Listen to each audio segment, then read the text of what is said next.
Halo, perkenalkan, saya perwakilan dari kelompok 8 akan mempresentasikan materi mengenai siklus produksi.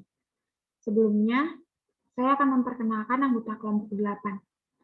Saya sendiri Natalia Dewi Puspitaningrum, NIM 19137, kemudian Dewa Ayu Putu Amaranggana, NIM 19150, Lolo Roka Gata Hasugian, NIM 19154, kemudian Yohana Paserutolo, NIM 19164.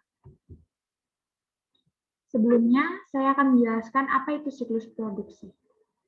Siklus produksi adalah serangkaian aktivitas bisnis dan operasi pemrosesan informasi yang berhubungan dengan pembuatan produk. Nah, pada gambar ini merupakan diagram arus data tingkat 0 dari siklus produksi. Pada diagram ini menggambarkan 4 aktivitas dasar dalam siklus produksi. Yang pertama, desain produk, yang kedua, perencanaan dan penjadwalan, yang ketiga, operasi produk, dan yang keempat, akuntansi biaya. Yang pertama yaitu desain produk. Desain produk merupakan langkah pertama dalam siklus produksi. Tujuannya untuk menciptakan sebuah produk yang memenuhi kebutuhan pelanggan dari segi kualitas, daya tahan, dan fungsionalitas, sementara secara simultan meminimalkan biaya produksi. Aktivitas desain produk ini menghasilkan dua output. Yang pertama yaitu daftar bahan baku. Daftar bahan baku merupakan sebuah dokumen yang menyebutkan nomor bahan baku, deskripsi, dan kuantitas dari setiap komponen yang digunakan dalam sebuah produk. Yang kedua yaitu daftar operasi. Daftar operasi merupakan sebuah dokumen yang menspesifikasikan urutan langkah-langkah yang diikuti dalam membuat produk, peralatan apa yang digunakan, dan berapa lama setiap langkah yang diambil.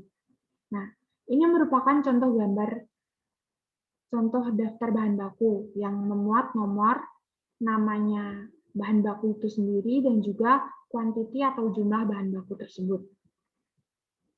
Selanjutnya yaitu perencanaan dan penjadwalan. Perencanaan dan penjadwalan merupakan langkah kedua dari siklus produksi. Tujuannya untuk mengembangkan rencana produksi yang cukup efisien untuk memenuhi pesanan yang ada dan mengantisipasi permintaan jangka pendek sekaligus meminimalkan persediaan bahan baku dan barang jadi. Ada dua metode umum perencanaan produksi.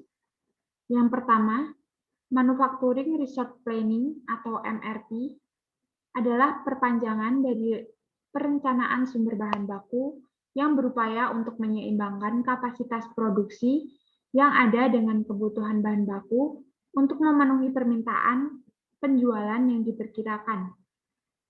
Disebut juga sebagai push manufacturing, karena barang-barang yang diproduksi dalam ekspektasi permintaan pelanggan. Yang kedua yaitu produksi ramping.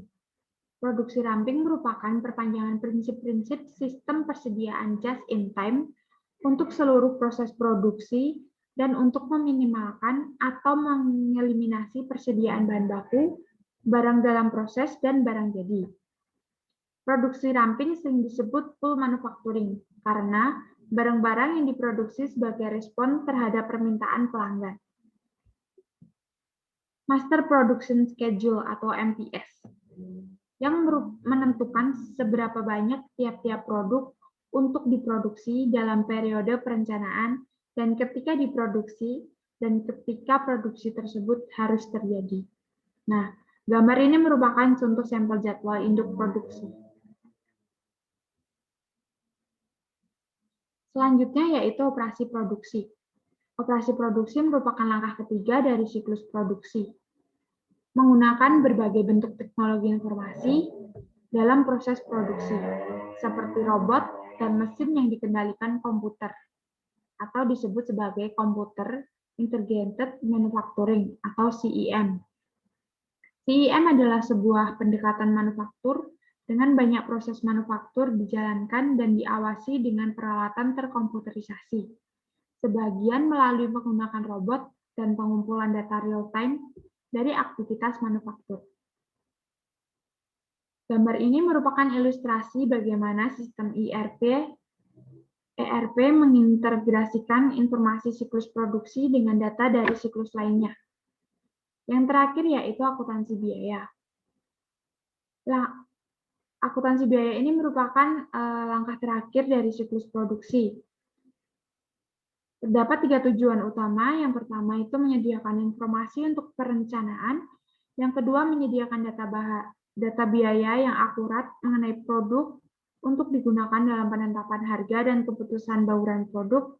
Yang ketiga mengumpulkan dan memproses informasi yang digunakan untuk menghitung nilai-nilai persediaan dan harga pokok penjualan yang muncul dalam laporan keuangan perusahaan. Sebagian besar perusahaan menggunakan perhitungan biaya job order atau perhitungan proses untuk menentukan biaya produksi. Perhitungan biaya job order merupakan sebuah sistem biaya yang menentukan biaya ke batch produksi tertentu atau pekerjaan, dan digunakan ketika produk atau jasa yang dijual terdiri dari bagian-bagian yang dapat diidentifikasi secara diskret atau berlainan. Sebaliknya, perhitungan biaya proses merupakan sebuah sistem biaya yang menentukan biaya ke masing-masing proses atau pusat kerja dalam siklus produksi, dan kemudian menghitung biaya rata-rata untuk semua unit yang diproduksi. Perhitungan biaya proses digunakan ketika barang atau jasa yang habis sama diproduksi dalam jumlah massal dan untuk diskret tidak dapat dengan segera diidentifikasi. Demikian presentasi dari kelompok 8. Terima kasih.